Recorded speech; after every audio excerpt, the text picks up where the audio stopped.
मी सध्या आहे नागपुरातील प्रसिद्ध शेफ विष्णू मनोहर यांच्या विष्णूजी की रसोईमध्ये।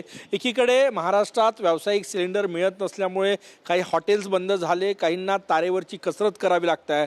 त्यावर विष्णू मनोहर यांनी अशा प्रकारे विष्णू ऊर्जा नावाच्या स्टोवचा एक पर्याय निवडलेला आहे ना। सगळं संपूर्ण किचन पर्यावरणपूरक पद्धतीनं चालत असतं। एकीकडे इलेक्ट्रिक इंडक्शन स्टोव आहे, तर दुसरीकडे अशा प्रकारचे छोटे मोठे विष्णू ऊर्जा जे आहे ते लावण्यात आलेले आहे आणि यावर हे संपूर्ण हॉटेल जे आहे त्यांचं चालत आहे। भाऊ, एकीकडे महाराष्ट्र व्यावसायिक गॅस सिलेंडरच्या टंचाईच्या झळा सहन करत आहे, तुम्ही इतकं मोठं कॅन्टीन हे कसं चालतं हॉटेल?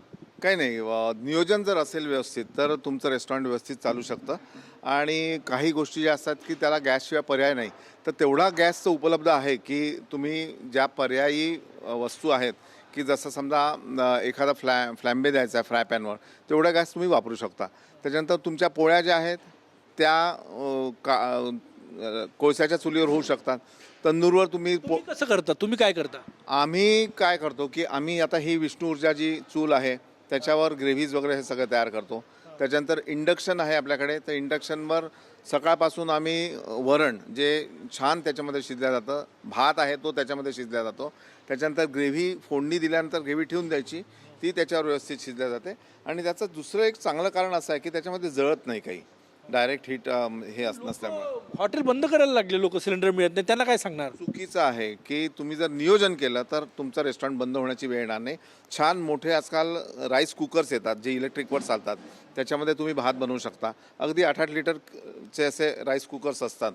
आणि दुसरी गोष्ट, डोसा प्रकार जो आहे, तर अशा ज्या काही वस्तू आहेत की ज्या तुम्हाला गरम तव्यावर कराव्या लागतात, तर ते शक्य नाही। फक्त अडचण या लोकांना येतं की ज्यांचं रेस्टॉरंटचं किचन जे आहे ते फर्स्ट फ्लोअरला आहे, जी बिल्डिंगमध्ये आहे, पण ज्यांच्याकडे ओपन स्पेस असेल मागे, तर त्यांनी चुली लावल्या तरी हरकत नाही। आता आमच्या इथे मराठी तुम्ही काउंटर बघाल तर तिथे प्रॉपर चुली घातल्या आणि रोज संध्याकाळचा भाग तिथेच होतो।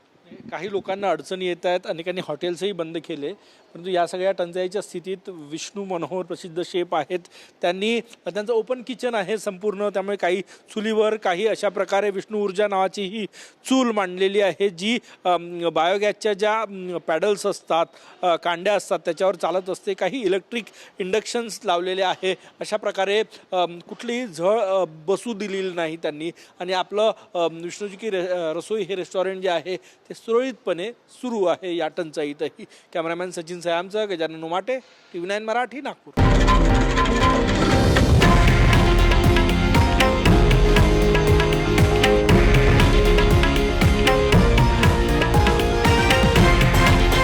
हे आहे देशातील नंबर 1 न्यूज नेटवर्क आणि आपण पाहत आहात TV9 मराठी, एकमेव।